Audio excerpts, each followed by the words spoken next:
Thanks a lot. So I'm joined today by Mark Broomhall and Ian Grant, who's just about to leave, our team. We're a team of 7 based in Melbourne, working on satellite applications. We cover a wide variety of applications, as Ian's shown. We work closely with John under his guidance as well. So, we're well represented here today. Actually, the Bureau is well represented here today. It feels like there's about a third to a half of the audience is from the Bureau. So I'm going to walk through some of our Nowcasting applications today, or some of our future applications. Just briefly, an overview of what I'm going to talk about, what satellite observations we are using for Nowcasting, some of our existing Nowcasting services, what sort of observations we can use for that short-term Nowcasting, primarily around precipitation and storm cell tracking. I've got a few thoughts about some future work that we're likely to do, but also how we can contribute back to our wider community. Firstly, wider as in within Australia, but within our region, but also around the world. So first, a few definitions. I guess this is one of the first AMOS events that I've attended, so there might be a few people out there who aren't across all of this as well. So forecasts. The Bureau provides copious amounts of forecasts, and they're primarily numerical weather prediction based.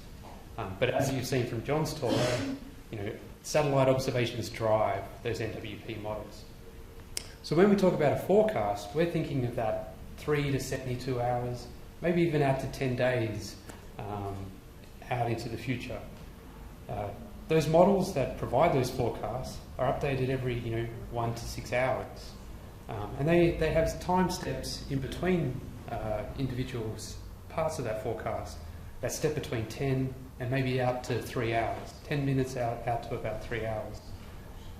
Forecasts can be global in coverage, but more, really for you and I, we're thinking national or regional or even local. What am I going to wear tomorrow? Am I going to get wet? Maybe. Nowcasts are a bit shorter in scope. So we generally consider a nowcast to be from 0 to 6 hours in duration. They're updated frequently. So instead of updating your model every hour or every 6 hours, these nowcasts are generally updated every 10 minutes, maybe every hour. But the time steps are down in that 10-minute sort of range. So it's sort of looking at where's the rain coming from, is it going to get me, or some other feature. Generally, when you move from a forecast that could be global, nowcasts are generally much more local, maybe regional in scope. What I'm primarily talking about today is short-term nowcasts. So that's in that 0 to 2 hour window. What's happening right now? What's going to happen soon? Nowcasts, or very short-term nowcasts, are updated very frequently, maybe every 5 or 10 minutes. So that's new observations come in. Those observations change the nowcasts, and so we want to try and include them as much as we can. And then the time steps within that nowcast is probably on the order of 1 to 10 minutes. Again, the shorter the time period, the smaller the event, the smaller the spatial coverage that we have. Generally, we're talking that very local event, but with the use of satellites and other technologies, we could actually do that nationally. So what sort of services do we provide at the moment? So much of our nowcasting service is built around our radar network. So the radar network is great for showing us precipitation and heavy precipitation. Our forecasters use it to track storm cells. You can pick up hail damage and wind changes depending on the type of radar that's available. So I don't know if you've ever seen one, but this is one of our radars. There's a giant tower with a radar sitting up on there spinning around, taking scans of the atmosphere. What we get out of that can be this sort of precipitation estimates. So you can see, light rain here, and then much heavier rain out over here. This is New South Wales, I think. But what our forecasters do from that is they take that imagery, they take that information about the rain or winds, and then they turn it into something like this. This is a warning that many of you may have seen. You can see that there's three, well, maybe you can't see given the resolution, but there's three areas of concern, and this predicts out into the future where those storm cells are actually going to track. So this is up in Brisbane. Brisbane, lots of storms all the time. We also have a lightning network that can help with tracking storm cell intensity and identifying where you're likely to get hit by lightning. Try and avoid it. But also we have model-based nowcasts, and that's particularly important for our fire agencies and emergency services that are looking out for those wind changes. Because sudden wind changes can change the intensity of a fire or the direction a fire is travelling. So they're really important. But sticking with radar for the moment, we've got reasonable coverage. So each one of these black circles sort of indicates the coverage of a radar. You can see there are a few gaps.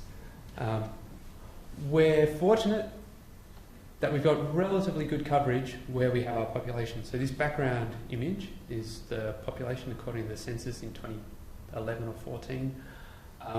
And there's a few red dots: Melbourne, Sydney, Brisbane. Oh, I can't actually see Adelaide. But so, we've placed these radars there specifically for a reason. We want to keep our people safe as best we can. We provide those nowcasting services to our population and assist with aviation. So you really want a radar where your plane's going to land and take off. In between would be great as well. So this serves our population quite well, but it doesn't necessarily serve our industry so well. So there's big industry up in northwest of Western Australia, out in NT, Queensland. There's a lot of industry that's not covered by these radars, and particularly agriculture. So in Western Australia, the agricultural department has actually funded the installation of radars to try and give their farmers the information that they need. Yes, okay. So our coverage is great, but it would be great if we could be like in America or in Japan, where the entire nation is just about covered by radar. So in America, you could get a nowcasting service in the middle of nowhere, which is quite large in America. So in America, there's about 150 radars. We have about 50. We've got about the same aerial extent to cover. Radars are so important that local TV stations in America install radars, so that it's so valuable to their audience that they're willing to invest in a radar to provide that information. So anyway, I love radar. It's great, Josh. But I'm also a believer in parity of service. Like our whole country, our whole population, our industry should have access to these sorts of observations, forecasts, and short-term outcasts. We're not going to get there with radar. It's just too expensive. A few billion here would go okay. But we may get close if we use the new generation of satellites combined with advances in modelling and also computer power. So, yeah, covered all that. So switching across to satellites. I don't know if many of you are familiar, but I'm going to talk about geostationary orbit. Many of the satellites John talked about are in low Earth orbit and sun-synchronous orbit, whereas I'm talking way out here in geostationary orbit. That's about 36,000 kilometres above the surface. And so this is what the Earth looks like from a geostationary orbit based above Australia, generally around 140 degrees longitude. 140 degrees longitude is very beneficial for us because Japan is around that same longitude. And they've launched these missions since 1978. So we've benefited from Japan's missions since about 1978. In 2014, Japan launched a third generation imager. So you can see over time, this first generation, we got images every 6 hours, then moved into every hour from 1981 onwards. Then the second generation of images actually had improved sensors that had many more channels. By many more, I mean from 2 up to 5. Whereas with the third generation imager, Himawari 8, that I'm primarily going to talk about, we've got now 16 channels that are being scanned every 10 minutes. So every 10 minutes there's a new observation of Australia. There's much improved spatial resolution. So there's one channel that's at 500 meters. I'll show you some imagery from that. But also, with that faster scan rate comes lower latency. So we used to wait for the imager to scan the Earth, which would take half an hour, and then another 15 minutes before we'd actually get the data. So that observation that you're looking at is 30 to 40 minutes old. Now that it's scanning every 10 minutes, we basically have to get that data and process it and get it out within about 10 minutes because the next one's coming. So our latency is much lower. So this is going to show you the difference between what our forecasters used to look at, or our meteorologists used to look at.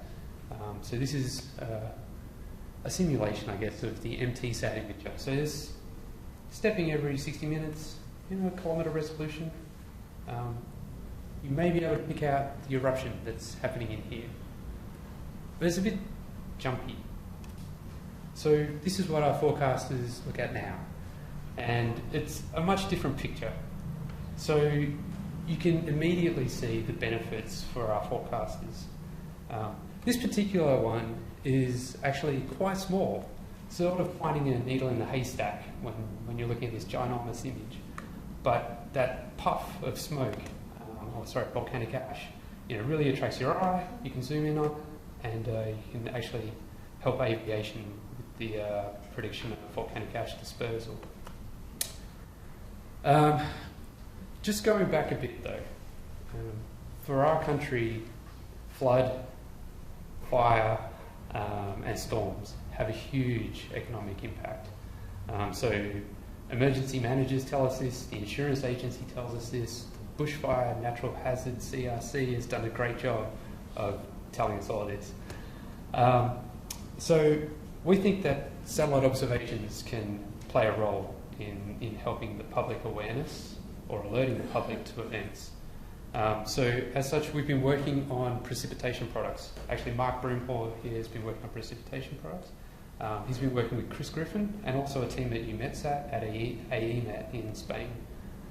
So what Mark's done is take our radar network observations of precipitation and compare that with our Himawari 8 brightness temperatures. So top of atmosphere brightness temperatures in sort of the water vapor channel around 6.9 microns and the infrared channel at around 11 microns.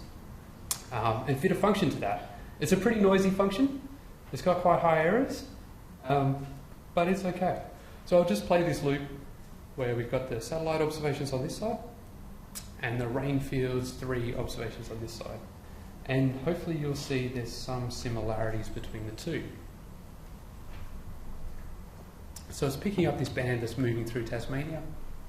But what you notice when you're trying to compare these two things is it's quite hard because of the gaps in the radar network.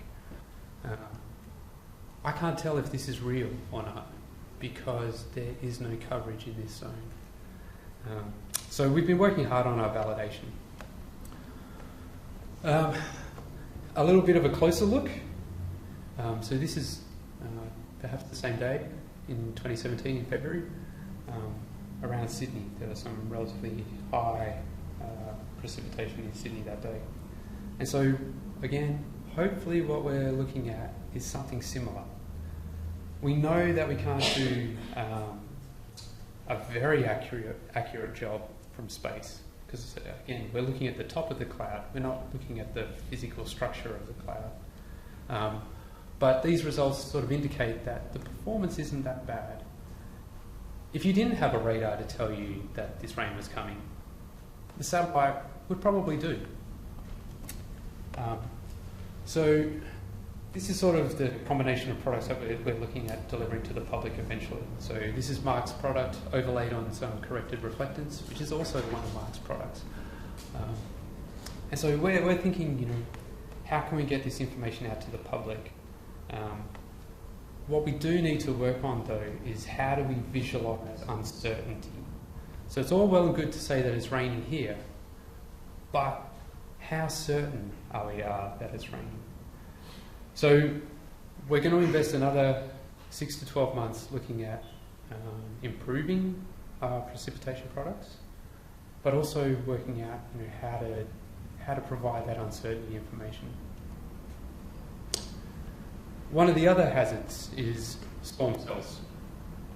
So slowly moving over here, you can see some more of Mark's work with UMETSAT. Mark should probably be giving his presentation. But what we're trying to do here is detect severe storms, or storms that may become severe in the not too distant future.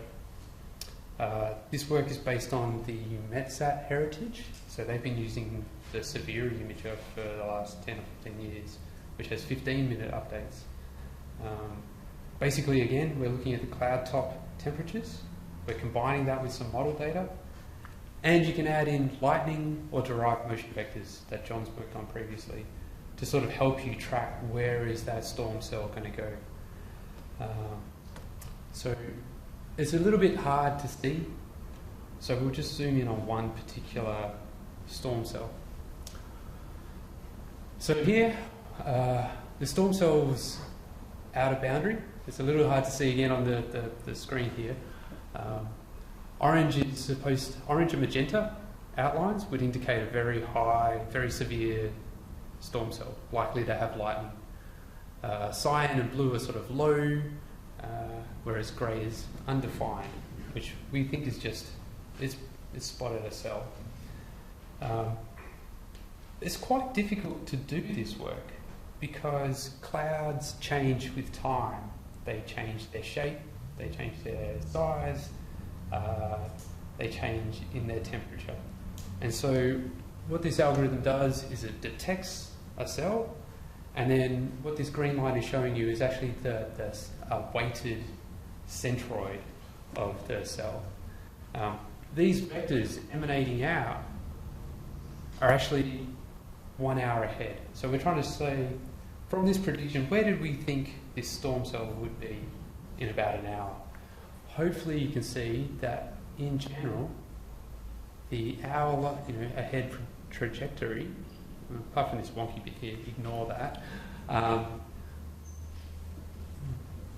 So you should see that generally the track and the storm cell overlap an hour ahead. So we're pretty happy with the work so far, but we know that there's improvements that can be made, particularly around consistency. Sometimes the storm cell will backtrack. That's natural, but did we get it right?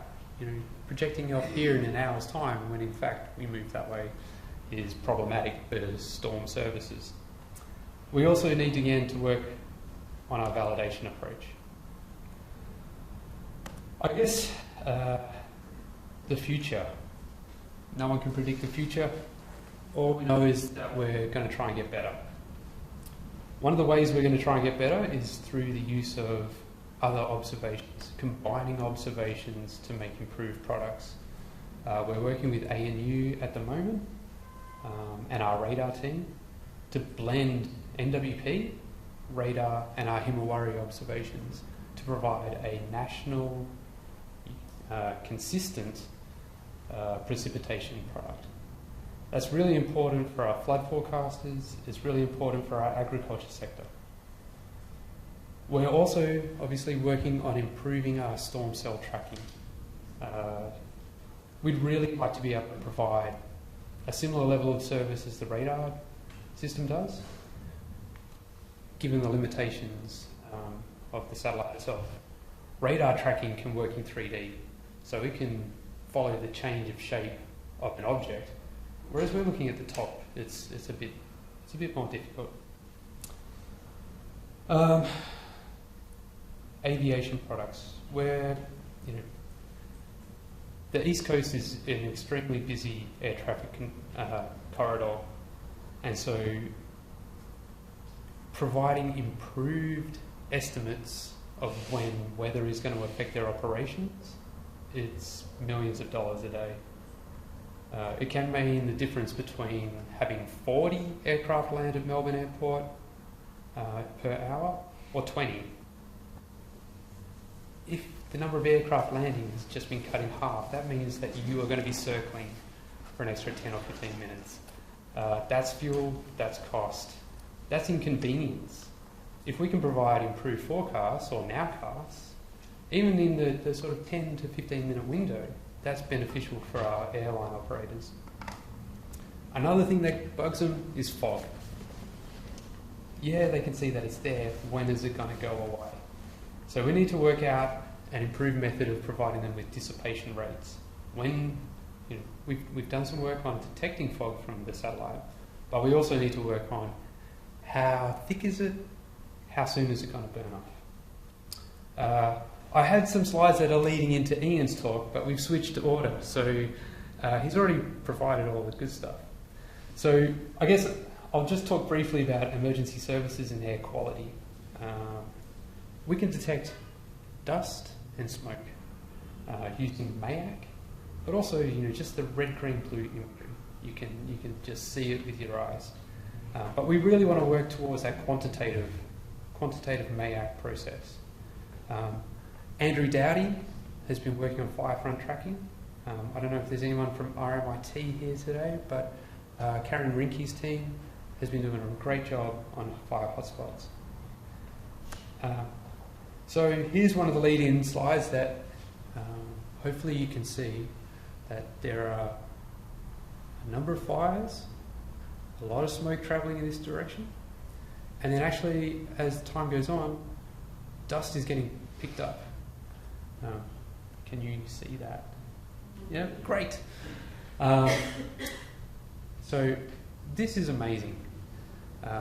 One of the things that I mentioned earlier was change in direction. So if you look at this in this section here, you'll see that smoke is blowing off in this direction, and then this change comes through and absolutely pushes the fire in a completely different direction, takes that smoke elsewhere. That's incredibly difficult to model. But as Ian mentioned, the work with CSIRO has shown some really great results.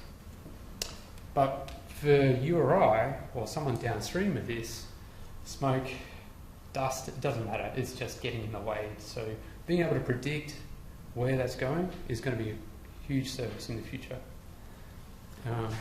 So I mentioned fire fronts or fire hotspots, and so looking through a couple of different channels, hopefully you can see that all of these little dots are actually hotspots within the satellite imagery. And so if I flick backwards and forwards, hopefully you'll see that each of those dots is a source of smoke. I'm not going to play an animation of that, but it's pretty impressive. This is actually sort of in the middle of nowhere, aka Western Australia, but imagine this in rural Victoria or New South Wales, where there's a much greater population. Having this information, tracking that and projecting that forward in time, which is the work I mentioned Andrew Dowdy is looking at, is really quite important and could eventually be a lifesaver. Lastly, how do we contribute back to the wider community? I've been working on a small project for the WMO on their Nowcasting, one of their Nowcasting teams, one of their many teams, because these events are not just for us, they're for everyone. Unfortunately, everyone gets to experience storms, floods, fire. And I guess the observing system that we've been building as a world has been improving. You can do more with the information that we're capturing. At the same time, there's been some great developments in IT. So how can we harness the power of cloud computing or the cloud environment to assist people? The US has made their geostationary imager, that's very similar to Himawari, available via Google, Amazon, and a number of other cloud services for free. They also make their radar data available for free. So my expectation is that with a relatively modest cost, you could access that data, process it, ingest it, generate polygons or points of information, and provide some of our less advantaged neighbours with low bandwidth access to warnings. At the moment, UMETSAT is trialling a service in Africa where they send out a text message to fishermen, giant lakes in Africa. They send them out a message saying, today you should bring your life jackets. Because they know that they can't say, don't go fishing today because of bad weather. That's just not going to work. They need to fish to support their family or their industry. But what they can do is say, bring a life jacket because there may be severe storms this afternoon. So I think that that's sort of a way forward and a way that we can contribute back to the work. So with that, if you've got any questions, I'd be happy to take them.